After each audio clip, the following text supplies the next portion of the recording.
नमस्कार, स्वागत है आपका पांच का पंच में। मैं हूं सनी गंगासागर आपके साथ में।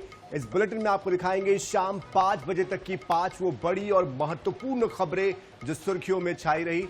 बताएंगे आपको कि कौन सी वो 5 खबरें हैं। सबसे पहले आपको दिखाएंगे उस खबर के बारे में जानकारी जो कि इलेक्शन कमीशन ने आज 334 जो पंजीकृत गैर मान्यता प्राप्त राजनीतिक दल है उनकी मान्यता को रद्द कर दिया है। और इस खबर में आपको डिटेल ये बता दें कि दरअसल देश भर में ऐसे कई राजनीतिक दल थे जो कि चुनाव तो नहीं लड़ रहे लेकिन उन्होंने अपना पंजीयन करा कर रखा हुआ था और इसी बात को गंभीरता से लिया गया है ताकि चुनाव प्रणाली और प्रक्रिया में पारदर्शिता आ सके। और इस दिशा में एक बड़ा कदम उठाते हुए 334 पंजीकृत गैर मान्यता प्राप्त राजनीतिक दलों की मान्यता को रद्द किया गया, जिसमें छत्तीसगढ़ की 11 पार्टियां भी शामिल हैं। ये कार्रवाई जनप्रतिनिधित्व अधिनियम 1951 की धारा 29A के तहत की गई है। चुनाव आयोग के दिशा निर्देश के मुताबिक अगर कोई दल लगातार 6 सालों तक चुनाव नहीं लड़ता है तो उसे पंजीकृत दलों की सूची से हटा दिया जाता है। इसी के तहत जून 2025 में आयोग ने राज्यों और केंद्र शासित प्रदेशों के मुख्य निर्वाचन अधिकारियों को 345 रूपेस की शर्तों के अनुपालन के जांच करने को लेकर निर्देश दिया। दरअसल ये एक तकनीकी शब्द है RUPPS 345, जिसका जो अनुपालन है वो नहीं हो रहा था इन राजनीतिक दलों की तरफ से और जिसकी वजह से 334 पंजीकृत गैर मान्यता प्राप्त राजनीतिक दलों की मान्यता को रद्द किया गया है देश भर में। लेकिन छत्तीसगढ़ की 11 पार्टियां भी इसमें शामिल हैं।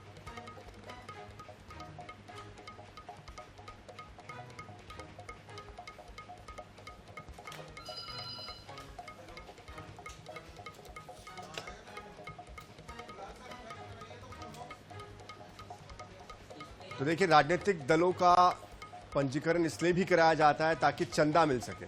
तो चंदा जिस तरह से लिया जाता है अलग अलग संगठनों से, एक तरीके से कमाई का ये जरिया भी होता है उन राजनीतिक दलों के लिए। भले ही वो जमीन पर उतने सक्रिय ना हो, कई तरह के नाम बनाकर राजनीतिक संगठन खड़े कर दिए जाते हैं।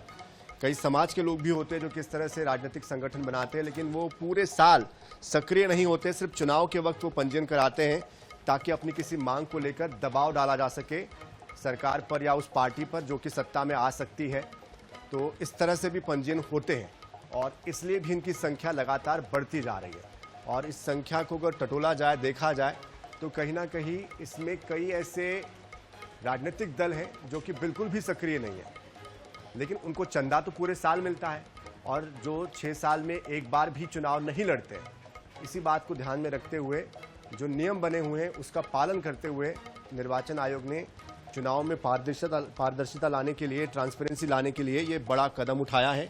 जाहिर सी बात है, जिस तरह से अब बिहार में SIR चल रहा है उसके बाद अब इस तरह के दलों को भी अलग किया जा रहा है ताकि जो गंभीर रूप से राजनीतिक दल है वही मैदान में उतरे और वही सही मायने में चुनाव में अपनी गंभीरता दिखाए, जनता के बीच जाए। तो छत्तीसगढ़ की 11 पार्टियां हैं जो कि इस तरह से इस लिस्ट में शामिल हुई है जिनकी मान्यता रद्द की गई है।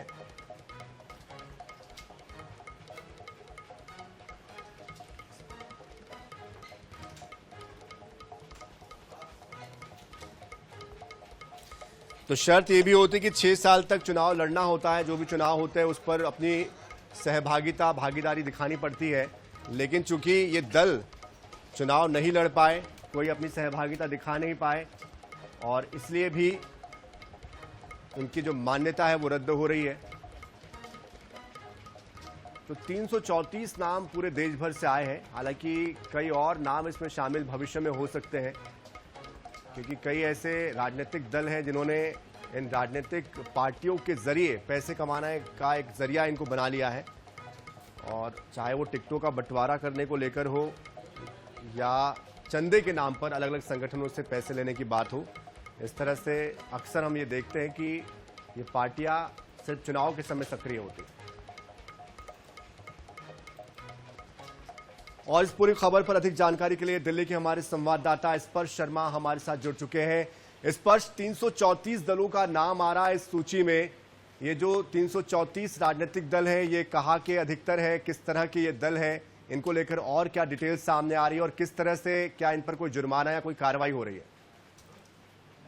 देखिए, इलेक्शन कमीशन की तरफ से ये जो 334 दल हैं उन पर जो कार्रवाई है वो फिलहाल की गई है और चुनाव आयोग ने इन दलों की मान्यता रद्द की है, क्योंकि पिछले 6 साल के आसपास के समय की अगर हम बात करते हैं तो ये जो तमाम दल थे वो किसी भी तरीके से चुनाव में जो पार्टिसिपेशन है वो नहीं कर रहे थे, या फिर अन्य जो तरीके होते हैं उसमें भी जो है एक्टिव पार्टिसिपेशन इन दलों की तरफ से नहीं था। और इसलिए जो है इन तमाम जो रजिस्टर्ड अनरिकॉग्नाइज्ड पॉलिटिकल पार्टीज हैं उनकी मान्यता को फिलहाल जो रद्द करने का काम है, डीलिस्ट करने का काम है, चुनाव आयोग की तरफ से किया गया है। और इसी के साथ में ये पॉलिटिकल पार्टीज अभी किसी भी प्रकार की जो कर में छूट होती है वो जो है नहीं ले पाएंगी। और अगर हम बात करें देश भर में अलग अलग ये जो पॉलिटिकल पार्टीज देखने को मिलती हुई जो है नजर आ रही है, छत्तीसगढ़ के संदर्भ में बात करते हैं तो 9 जो पॉलिटिकल पार्टीज हैं वो यहाँ पर जो है चयनित किए गए हैं, जिनको जो है फिलहाल चुनाव आयोग की तरफ से जो है हटाया गया है, यानी डीलिस्ट करने का काम किया है, जिसमें छत्तीसगढ़ एकता पार्टी, छत्तीसगढ़ मुक्ति मोर्चा, छत्तीसगढ़ समाजवादी पार्टी, छत्तीसगढ़ संयुक्त जातीय पार्टी, छत्तीसगढ़ विकास पार्टी, पृथक बस्तर राज्य पार्टी, इस तरीके से जो 9 पार्टियां हैं वो देखने को मिलती हुई नजर आ रही है। इसी तरीके से मध्य प्रदेश के संदर्भ में बात करें तो 15 जो पार्टीज हैं वो जो है रखी गई है। फिलहाल अगर हम बात करें वर्तमान में देश में 6 अभी राष्ट्रीय दल हैं, इसके अलावा 67 जो राज्य स्तरीय दल हैं जिनको क्षेत्रीय पार्टी की तरफ से के तौर पर जो वेरिफिकेशन है वो मिली हुई है। और उसके अलावा बात करते हैं तो बिल्कुल जाहिर सी बात है, स्पर्श कहीं ना कहीं इलेक्शन ट्रांसफॉर्म की दिशा में एक बड़ा कदम इसे भी माना जा रहा है। बहुत शुक्रिया फिलहाल इस पूरी जानकारी के लिए, आगे भी आपसे हम अपडेट लेते रहेंगे।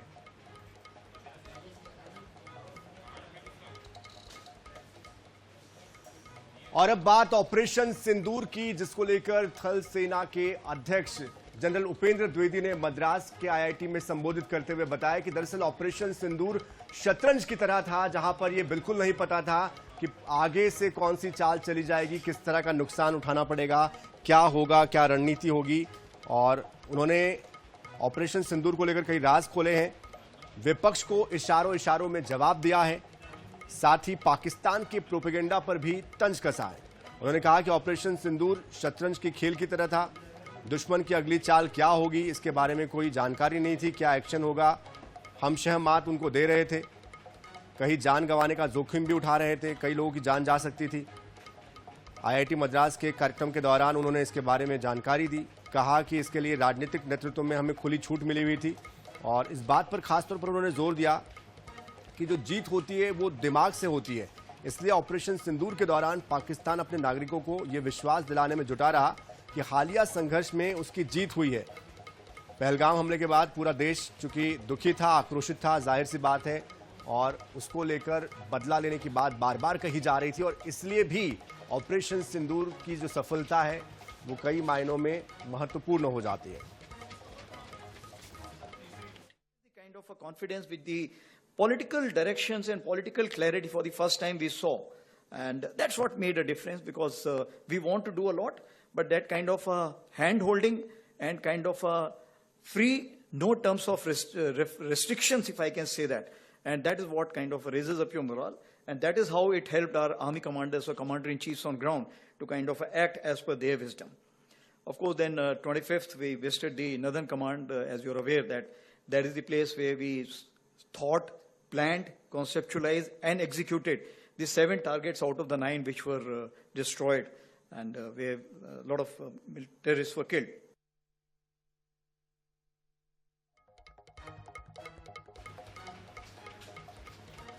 तो ऑपरेशन सिंदूर को लेकर ये बड़ी बात है उन्होंने कही है, आपको ग्राफिक्स के जरिए भी बताते हैं, बस बहुत हो गया। तो पहलगाम हमले के बाद ये प्रतिक्रिया आई थी दरअसल पूरे देशवासियों की, आक्रोश से पूरा देश भरा हुआ था। 22 अप्रैल को पहलगाम में पर्यटकों पर हमला हुआ था, 23 अप्रैल को महत्वपूर्ण बैठक हुई थी, जिसके बाद पहली बार रक्षा मंत्री राजनाथ सिंह ने कहा था कि बस अब बहुत हो गया। तीनों सेना प्रमुख भी इसको लेकर पूरी तरीके से तैयार थे। तो ये पूरा जो ऑपरेशन चलाया गया उसके बारे में भी आपको हम डिटेल ग्राफिक्स के जरिए बता रहे हैं।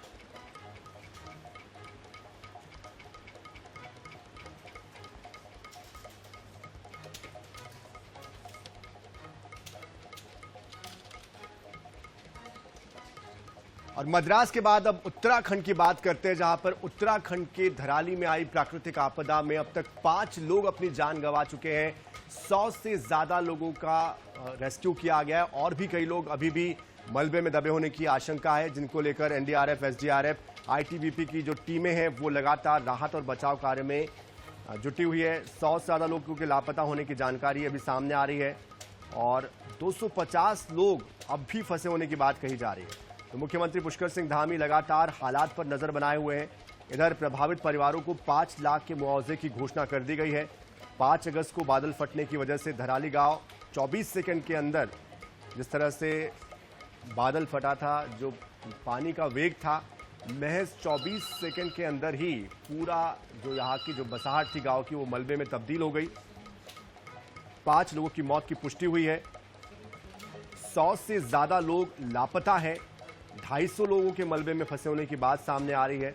वही पर्यावरणविदों का यह कहना है कि इस त्रासदी को देवदार के पेड़ रोक सकते थे। इतिहास ये बताता है कि इस क्षेत्र में कभी 1 वर्ग किलोमीटर में 400 से ज्यादा देवदार के पेड़ हुआ करते थे, लेकिन अंग्रेजों के दौर से शुरू हुई पेड़ों की कटाई आज तक जारी रही और यही अब विनाश का एक बड़ा कारण भी बन गई है। धराली में जो तबाही आई है वो सिर्फ एक प्राकृतिक आपदा नहीं बल्कि मानव जनित गलतियों का भी नतीजा है। तो देखिए, एक बहुत बड़ा कारण ये भी बताया जा रहा है कि जिस तरह से यहाँ पर देवदार के पेड़ हुआ करते थे, देवदार के जो पेड़ है दरअसल वो मिट्टी का कटाव रोकते हैं और इस वजह से भी कहीं ना कहीं जो आपदा है वो आने से रुकती है और जो बादल फटने की घटनाएं उसको भी प्रभावित करती है। साथ ही साथ यहाँ पर जो हाइड्रो पावर के लिए काम होता है उसका भी एक असर यहाँ की चट्टानों पर पड़ता है, यहाँ के पर्यावरण पर पड़ता है और इसलिए भी यहाँ पर ये जो असर हो रहा है इसका एक बड़ा कारण है। साथ ही साथ जो यहाँ से प्रमुख धार्मिक स्थल है उसके लिए बड़ी संख्या में हर साल लाखों की तादाद में श्रद्धालु यहाँ से गुजरते हैं, उनके जरिए भी पर्यावरण को नुकसान पहुँचता है। तो ये कुछ बड़े और महत्वपूर्ण कारण है जिसकी वजह से धराली जैसी प्राकृतिक आपदाएं आती है और इसको रोकने को लेकर पर्यावरणविद कहीं ना कहीं गंभीरता दिखा रहे हैं, बार बार इस बात का वो जिक्र कर रहे हैं। हालांकि ऐसा नहीं है कि धराली गांव में ये पहली मर्तबा इस तरह से कोई प्राकृतिक आपदा आई हो, इसके पहले भी इस तरह की आपदाएं यहाँ पर आती रही है और इसको हाई रिस्क पॉइंट के तौर पर देखा जाता रहा है। इसके पहले भी 2012-2015 के समय में भी ये कहा गया था कि धराली को यहाँ से कहीं और शिफ्ट करने की जरूरत है, अगर शिफ्ट नहीं करेंगे तो भविष्य में इस तरह की आपदा और आ सकती है। लेकिन इस बात पर ध्यान नहीं दिया गया, गंभीरता नहीं दिखाई गई और कहीं ना कहीं नतीजा ये रहा कि आज की तारीख में 5 लोगों की जान जा चुकी है, 100 लोग लापता है, 250 लोग मलबे में फंसे हुए हैं। एनडीआरएफ, एसडीआरएफ, आईटीबीपी और तमाम जो रेस्क्यू टीमें हैं वो अभी तक लगातार जुटी हुई है, कोशिश कर रही है कि लोगों की जान बचाई जा सके, हालात को नियंत्रण में लाया जा सके, लेकिन बड़ी विपदा है ये।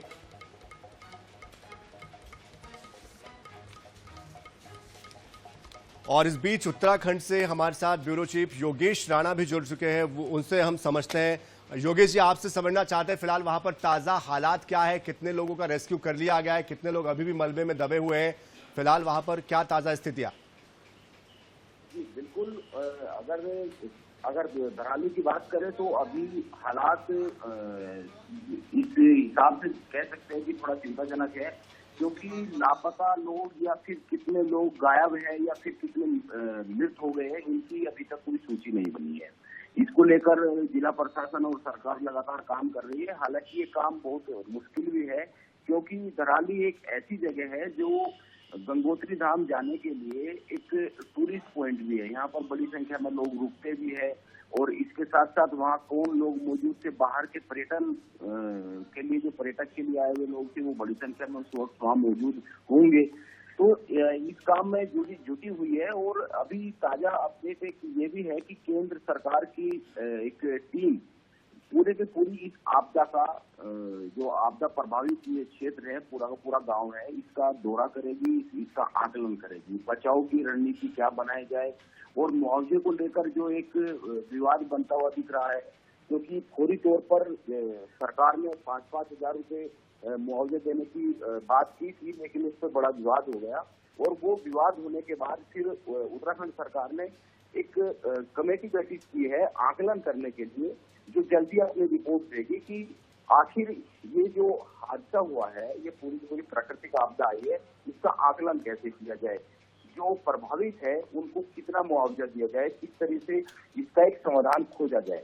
इसके साथ ही साथ जो एक बड़ा डेवलपमेंट है, वहाँ पर लगातार जो प्रभावित लोग हैं उनको लगातार निकाला जा रहा है। और इसके साथ साथ अगर देखें, मुख्यमंत्री पुष्कर सिंह धामी लगातार 3 से 4 दिन वहाँ रहे हैं। अभी वो देहरादून पहुंच गए हैं। देहरादून पहुंचने के बाद लगातार वहाँ की स्थिति पर नजर रखी गई है। लेकिन जो वहाँ इतना टिपिकल पूरा उस समय का माहौल था, उसमें मुख्यमंत्री पुष्कर सिंह धामी ग्राउंड पर गए और ग्राउंड पर जाने के बाद 3-4 दिन वहीं रहे। एक चुनौती सबसे बड़ी जो आ रही थी उसको सड़क मार्ग से जोड़ने की और वहाँ पर बिजली बहाल करने की, उस दिशा में काम हो रहे हैं। जो एक वैली ब्रिज टूट गया था उसको बना लिया गया है, लेकिन ये एक चुनौती बनी है। अभी भी सड़क लगातार जगह जगह से खराब है, क्षतिग्रस्त है। उसको बड़ी तेजी से सुचारू तौर पर किया जा रहा है वहाँ पर, ताकि रसद सड़क मार्ग से पहुँच सके। अभी मौजूदा समय में सबसे बड़ी राहत की बात यह है कि जितने वहाँ पर पर्यटक फंसे थे या लोकल लोग फंसे थे, उनको बड़ी तेजी से बाहर निकाला जा रहा है। जी चलिए योगेश जी, आप नजर बनाए रखिए। बहुत शुक्रिया फिलहाल इस पूरी जानकारी के लिए। तो योगेश राणा, ब्यूरो चीफ उत्तराखंड, हमारे साथ जुड़े थे, जो जानकारी दे रहे थे फिलहाल ताजा हालात वहां पर क्या है।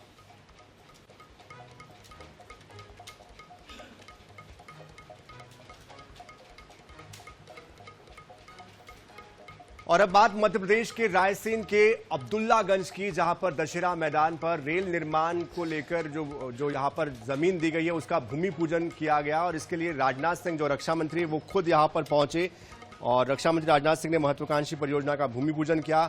इस परियोजना की वजह से मध्य प्रदेश में विकास को एक नई गति मिलेगी और साथ ही साथ यहां पर आने वाले समय में भविष्य की कई जो क्षेत्र है वो खुलेंगे। इस दौरान सीएम डॉक्टर मोहन यादव ने कहा कि परियोजना में 1500 से ज्यादा लोगों को प्रत्यक्ष अप्रत्यक्ष तौर पर रोजगार मिलेगा। ये प्रोजेक्ट पीएम मोदी के मेक इन इंडिया मिशन कार्यक्रम का एक महत्वपूर्ण हिस्सा है। रक्षा मंत्री राजनाथ सिंह ने कहा कि आज जिस रेल कोच फैक्ट्री का भूमि पूजन हुआ है, मैंने देखा है कि इसका नाम आपने ब्रह्मा रखा है। आदिकर्ता के नाम पर इस यूनिट का नाम रखना अपने आप में बहुत बढ़िया सुझाव है। मुझे पूरा विश्वास है कि यूनिट अपने नाम की प्रेरणा लेते हुए, उसे साकार करते हुए उत्पादों के निर्माण के मामले में एक नई ऊंचाई को छुएगी। तो रेल कोच निर्माण की सुविधा यहां पर दी जा रही है, यानी कि रेल के जो कोच है वो यहां से बनाए जाएंगे और ये मध्य प्रदेश के लिए एक महत्वपूर्ण, एक बड़ा पड़ाव होगा, बड़ा कदम होगा। ब्रह्मा इसका नाम दिया गया है। ग्राफिक्स के जरिए भी हम आपको दिखाने की कोशिश कर रहे हैं, बताने की कोशिश कर रहे हैं किस तरह से ये दिखाई देगा भविष्य में जब इस पर निर्माण होगा। तो रेल कोच के जो डब्बे होते हैं वो दरअसल यहाँ पर बनेंगे। तो इससे बड़ी संख्या में लोगों को रोजगार मिलेगा, कई तरह के नए क्षेत्र खुलेंगे, रास्ते खुलेंगे। तो केंद्रीय कृषि मंत्री शिवराज सिंह चौहान भी शामिल हुए, मुख्यमंत्री और साथ ही साथ रक्षा मंत्री राजनाथ सिंह इस कार्यक्रम में शामिल हुए।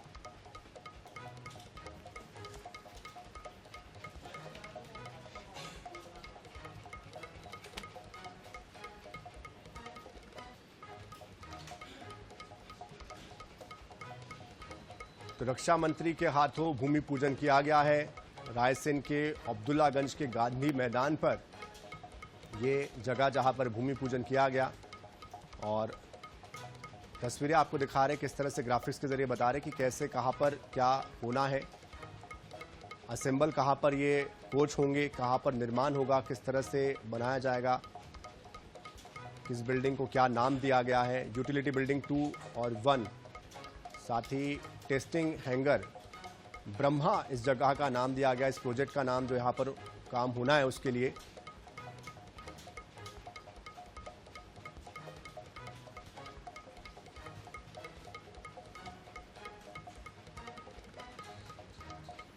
तो 60 हेक्टेयर की भूमि है जिस पर यह पूरा प्रोजेक्ट काम करेगा और इसमें कई हजार लोगों को रोजगार भी मिलेगा। रायसेन, अब्दुल्लागंज, आसपास के जो इलाके हैं उनको इससे सीधा फायदा मिलेगा। इस क्षेत्र का विकास होगा। मध्य प्रदेश के लिए भी एक बड़ी उपलब्धि इससे हासिल होगी मध्य प्रदेश को, क्योंकि आने वाले समय में यहाँ से जो कोच बनेंगे वो देश के अलग अलग हिस्सों में जो ट्रेनें संचालित होती है उसके लिए ये इस्तेमाल होंगे और इसका उत्पादन भविष्य में जब बढ़ेगा तो जाहिर सी बात है इसका असर मध्य प्रदेश पर भी पड़ेगा।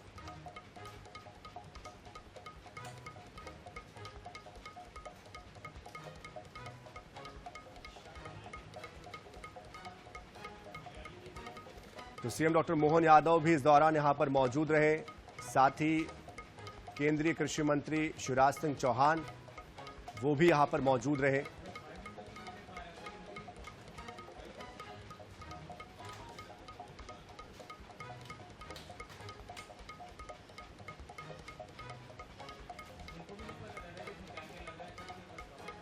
मध्य प्रदेश के बाद अब बढ़ते हैं छत्तीसगढ़ की खबर की ओर।